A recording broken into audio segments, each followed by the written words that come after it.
Kapag meron kang 10,000 pesos ngayon at meron kang kakayahan na doblehin ito taon-taon, hindi mo pa maa-appreciate ang growth ng iyong pera sa unang taon kahit dumoble ito dahil alam mo na hindi malaking halaga ang 20,000 pesos. Pero kapag tinuloy mo lang ang pagdoble ng iyong pera, after 10 years ay meron ka ng 5,120,000 pesos. At yan ang kapangyarihan ng compounding. Ang compounding ay hindi lang naa-apply sa numbers. Nagagamit din ito sa ating habit kapag paulit-ulit nating ginagawa ang isang bagay, mabuti man o masama, meron ding compounding na mangyayari sa hinaharap. Imagine merong dalawang binata na ang pangalan ay Pete at Jason. Pareho silang may pangarap at goal na guminhawa ang buhay sa kanilang pagtanda. Si Pete ay 25 years old. Si Jason naman ay mas bata ng 2 taon. Si Pete ay hindi nakapagtapos ng college, kaya maliit lang na income ang kanyang natatanggap buwan-buwan kumpara kay Jason na naging professional. Ang monthly income ni Pete ay 20,000 pesos lang, samantalang kay Jason naman ay 50,000 pesos. Ang paboritong libangan ni Pete pagkatapos ng trabaho ay magbasa ng libro, manood ng interview sa mga successful na tao at nakikinig ng podcast habang nagluluto. Ginagawa niya ito para matutunan ang ginagawa at diskarte ng mga taong nasa top 20%. Magaling din si Pete sa paghawak ng kanyang pera. Meron siyang budget na sinusunod. Pinaprioritize niya ang pag-iipon at nag-i-invest din siya. Si Jason naman ay madalas na sumasama sa kanyang mga barkada para uminom o minsan ay nagsusugal. Nag-iipon din siya ng pera, pero dahil hindi siya intentional at seryoso sa kanyang finances, minsan ay nagagastos lang niya lahat ng kanyang ipon. At ang ganitong cycle ay patuloy na nangyayari. After 10 years, si Pete ay nakaipon na ng malaking halaga at dahil marami na siyang alam sa finance, sinubukan niyang magtayo ng sarili niyang negosyo para matest ang kanyang mga nalalaman. Habang si Jason naman ay tinigilan na ang bisyo dahil meron na siyang pamilya. At dahil na-promote siya sa kanyang trabaho, lumaki rin ang kanyang sahod. Kaya naisipan niya na mangutang ng malaking bahay at magandang sasakyan. Si Jason at ang kanyang pamilya ay masayang nagta-travel 4 na beses sa isang taon. Nakahiligan din niya ang sasakyan kaya madalas siyang nag-a-upgrade ng bagong model.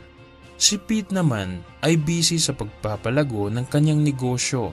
Majority ng kanyang oras ay occupied sa pagkikipag-network ng kanyang mga client at patuloy pa rin siyang nag-aaral ng mga bagay na kailangan niya sa pag-asenso. At after 15 years, napalago ng maayos ni Pete ang kanyang negosyo. Meron ng mahigit 200 employees na nagtatrabaho sa kanyang kumpanya. Meron na rin siyang pamilya, nakatira sa malaking bahay at meron din siyang 4 na mamahaling sasakyan. Habang si Jason naman ay nagbabayad pa rin ng kanyang mga utang. Walang ipon, dumami ang responsibilidad at hindi niya afford na huminto sa pagtatrabaho. Sa nagawa nating halimbawa, makikita nating parehong may goal sina Pete at Jason. Pero dahil magkaiba sila ng habit na pinili, magkaiba rin ang resulta na kanilang nakukuha. Si Pete ay merong good habits dahil ginagawa niya palagi ang mga bagay na makakatulong sa kanya na abutin ang kanyang goal. Si Jason naman ay merong bad habits. Madalas niyang ginagawa ang mga bagay na opposite sa kanyang goal.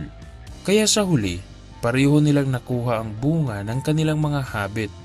Ayon sa sinabi ng sikat na author at American speaker na si John Maxwell, the secret of your success is found in your daily routine. Kung gusto mong tumanda na successful at mamuhay sa uri ng lifestyle na gusto mo, kailangan mo lang tularan si Pete na nag-develop ng mga good habits. Kaya naman sa video natin ngayon, ating pag-uusapan ang 7 habits na dapat mong i-master bago ka tumanda. Ang mga habit na ito ay makakatulong sa iyo na baguhin ang quality ng iyong buhay. Habit number 1. Pahalagahan mo palagi ang iyong oras. Alam nating lahat na limited lang ang oras natin dito sa mundo. Kaya mahalagang gamitin natin ito ng maayos at huwag sayangin sa mga bagay na hindi makakatulong sa ating pag-asenso. Ayon sa sinabi ni Jim Rohn, time is more valuable than money. You can get more money, but you cannot get more time. Patuloy ka pang kikita ng pera, pero ang iyong oras ay unti-unti nang nababawasan. So ang mahalagang tanong ngayon ay paano natin magagamit ng maayos ang ating oras? Nagsisimula ito sa pagkakaroon ng goal. Kailangan mong tanungin ang iyong sarili kung ano ang gusto mong ma-achieve sa hinaharap, ano ang gusto mong maging, anong mga bagay ang mahalaga at meaningful sa iyo. Dahil kapag alam mo ang iyong goal, alam mo rin kung saan mo dapat gamitin ang iyong oras. Dapat ay gawin nating habit na pahalagahan ang ating oras para mabigyan natin ng magandang quality ang ating buhay sa hinaharap at para wala tayong pagsisisihan sa ating pagtanda. Ang mga taong naging successful sa kahit anumang larangan ay merong mga daily routine. Naglaan sila ng sapat na oras araw-araw para lalo pa silang mag-improve sa kanilang mga ginagawa. Isa sa malaking pinagkaiba ng mahirap at mayaman ay ang paggamit nila ng kanilang oras. Kung tutuusin, pagdating sa oras, lahat tayo ay pantay-pantay. Pareho tayong may 24 oras araw-araw.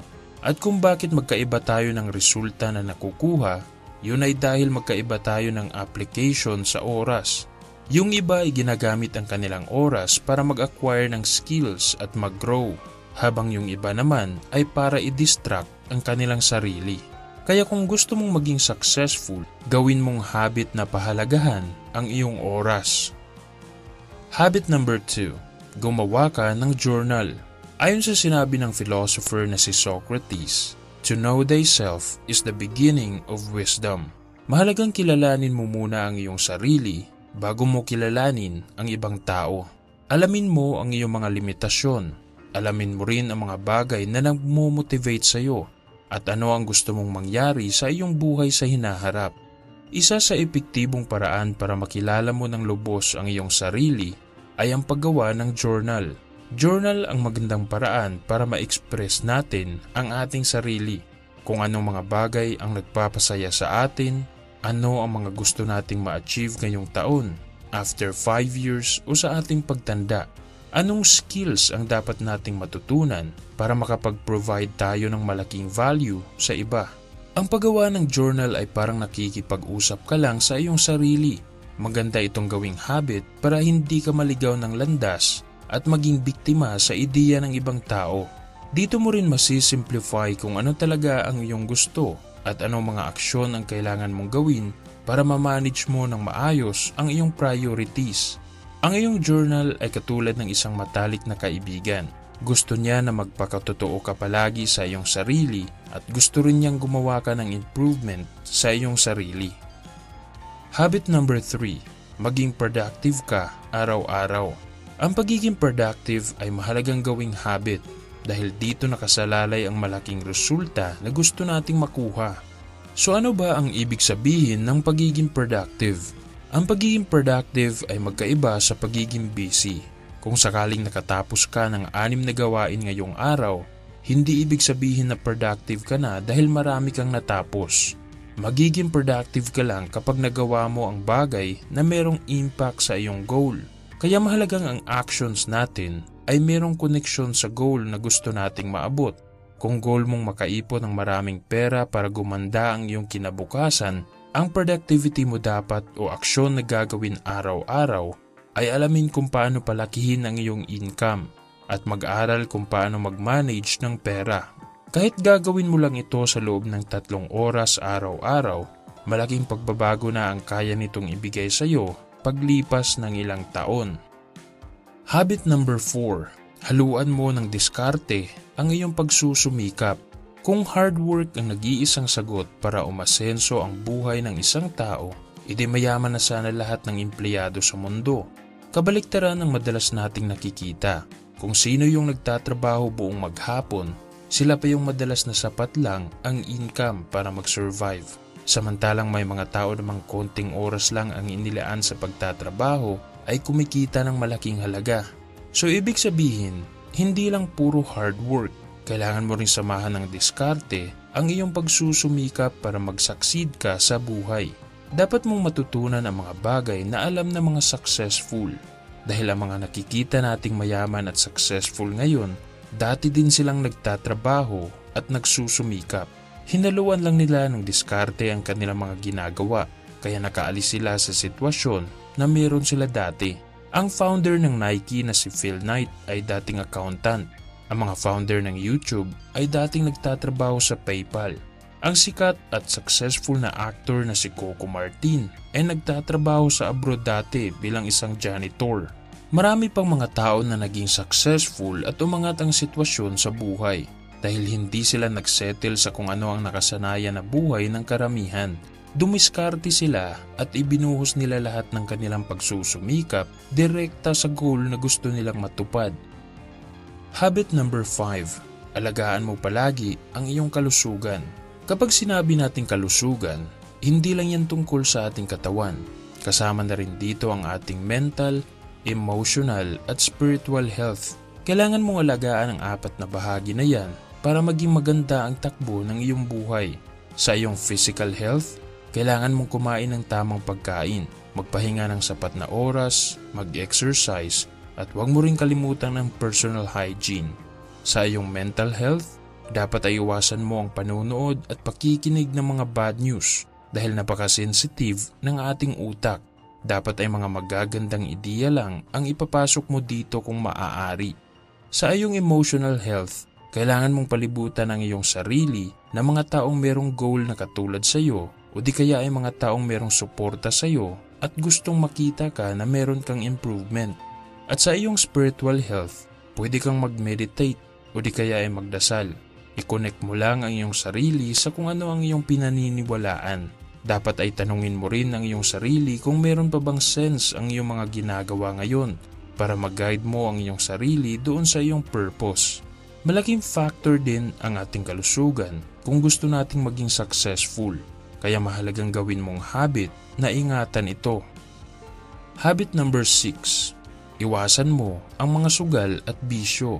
Wala pa akong nakitang tao na naging successful at umayos ang takbo ng buhay dahil sa bisyo. Alam nating lahat na hindi maganda para sa ating katawan ang sigarilyo at alak at lalong hindi maganda sa ating finances ang pagsusugal. Kaya kung maaari ay iwasan mong maging habit ang mga ito. Sa halip, gamitin mo ang iyong pera sa mga bagay na makakatulong sa iyo. Katulad ng pagnenegosyo, pag-i-invest at pag-aaral. Tandaan natin palagi na ang pera ay isang tool. Mahalagang gamitin natin ito para umunlad ang ating pamumuhay. Ang pagsusugal at pagkakaroon ng bisyo ay isang selfish na desisyon at pag-uugali. Kaya kung ayaw mong maging selfish, huwag kang pumasok sa kahit anumang bisyo at piliin mong maging successful. Dahil ang success, hindi lang yan para sa iyo. Para din yan sa iyong pamilya at sa iba pang mga mahal mo sa buhay. Habit number 7. Maging wais ka sa pera. Halos lahat na yata ng bagay ngayon ay mayroong koneksyon sa pera. Ang iyong higaan, ang iyong cellphone, ang iyong damit, ang kape na iniinom mo araw-araw, ang iyong bag, iyong pagkain, lahat ay mayroong koneksyon sa pera. Ang pera ay hindi lang yan tungkol sa kung ano ang iyong mabibili. Ang pinakamahalagang parte na kayang ibigay sa atin ng pera ay freedom o pagkakaroon ng control. Kapag marami kang pera, marami ka ring magagawa. Ika nga sa kasabihan, he who has the gold makes the rules. Kailangan mo ring idagdag sa iyong habit ang pagiging wais sa pera dahil hindi natin maitatanggi na iba na ang panahon ngayon. Habang tumatagal, patuloy na tumataas ang presyo ng mga bilihin. At ang unang maaapektuhan nito ay ang mga taong sapat lang ang income. Ang dahilan kung bakit ang mga mahirap ay lalong naghihirap, yun ay dahil patuloy na nagiging mahal ang presyo ng mga bilihin samantalang ang income nila ay walang pinagbago. Kaya mahalagang maging wais ka sa pera. Pag-aralan mo ang mga paraan kung paano palakihin ang iyong income. Alamin mo rin kung anong budgeting method ang makakatulong sa iyo. Magtipid ka rin paminsan-minsan at mag-ipon ka palagi ng pera. Kung gusto mong tumanda na merong ipon, investment o di kaya ay negosyo, kailangan mong gawing habit na i-handle ng maayos ang iyong pera. So in summary, ang 7 habit na kailangan mong ma-master bago ka tumanda ay number 1, pahalagahan mo palagi ang iyong oras. Number 2, gumawa ka ng journal. Number 3, maging productive ka araw-araw. Number 4, haluan mo ng diskarte ang iyong pagsusumikap. Number 5, alagaan mo palagi ang iyong kalusugan. Number 6, iwasan mo ang mga sugal at bisyo. At number 7, maging wais ka sa pera. Sa 7 habits na tinalakay natin ngayon, alin sa mga ito ang marami kang natutunan at gusto mo na ring gawin simula ngayon?